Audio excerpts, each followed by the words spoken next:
Joining me now is the Governor of Alaska, Mike Dunleavy. Thank you so much, Governor, for joining us here on the program. You have been speaking to the President. You were with him yesterday. How is he doing after the incident of the weekend? Well, and I really was speaking to his staff, to be honest with you, because I want to give the President a break from what occurred on Saturday. But he's doing well. Obviously, he's very grateful that this assassination attempt failed. He is very concerned about the individuals that were also injured and killed. And I think all of us thought this was a huge tragedy. This is not something that America looks forward to at all.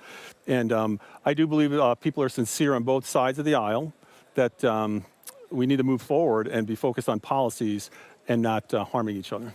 There are reports that we're hearing that there is some intelligence, and there have been some reports around this, that there was potentially some kind of Iranian plot to assassinate the president. Have you heard anything around this? I haven't, and you're going to hear a lot of things, but it's going to take some time, I think, to really plow through this and find out what the real motives were, what were the logistics, and was there any assistance for this individual to do what he did. But I don't have an answer to that right now.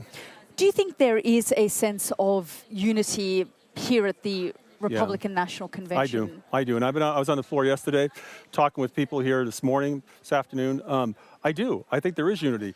The people here, and it's represented by President Trump, just want to do everything we can to give the average American an opportunity to succeed in this country, the opportunity to be who they want, to be as free as they want, and to have economic opportunity. I mean, that was the whole premise of America to begin with back in 1776. And so what I'm hearing, I'm not hearing anybody calling for vengeance or hurting people. People are excited. But this is a divided nation, isn't it? I mean, the events of the weekend just showed that it now had come to some kind of dangerous moment. Yeah, yes it is, but it's in some ways it's always been, even from our beginnings. And this is not the first assassination attempt. There's been several, unfortunately, in our history. But I think social media, I think some aspects of the media, just being honest, can kind of gin this up in light speed. But what I heard today, I'm very positive. I didn't know what to expect, but everyone I'm talking to on the floor, average person from Iowa or Alaska or Florida, they're excited about the potential of another Trump administration.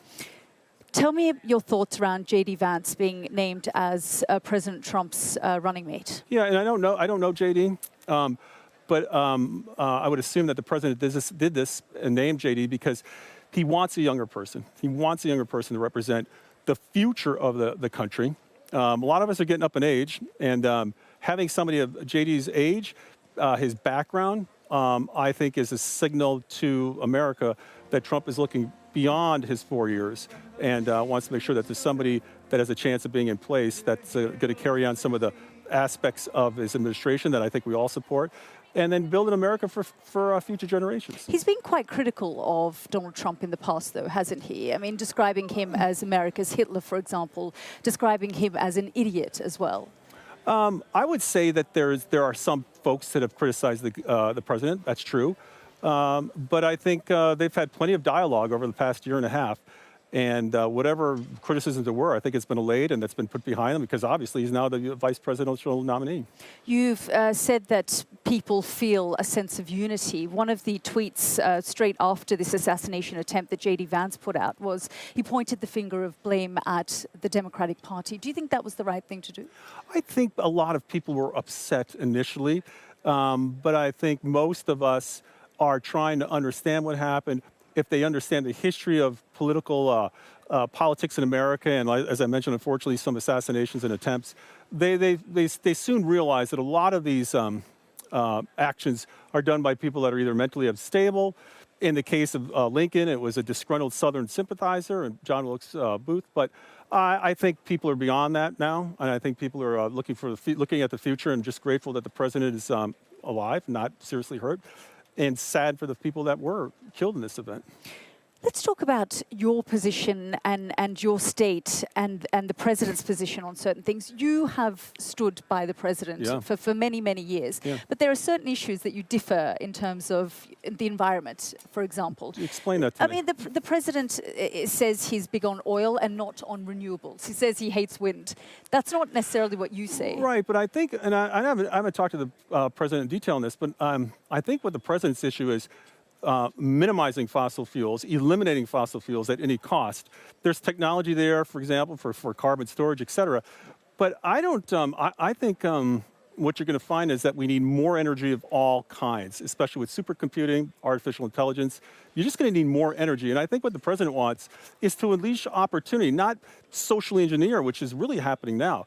Right now, you have a social engineering policy trying to be implemented across America where cheap energy, whether it's fossil fuels, whether it's oil, gas, coal, you name it, is being eliminated at the expense of having more energy. And so I think what you're going to see is, I think you're going to see an administration that wants as much energy as possible, and they will certainly not de-emphasize fossil fuels. But I don't know how much people in this administration, how many people in this administration are really going to go after renewables, because the technology is there and it makes sense in many cases. So do you think that you'll have the president's support, or do you think that when it comes to these issues, you may go head-to-head with him on some of these things? I don't think we're going to go head-to-head, because I think, again, knowing the president, we agree that we need more opportunity, more energy opportunity, more economic opportunity, more educational opportunity, more opportunities, and more freedom. I'm looking forward to a smaller government. I'm looking forward to deregulation.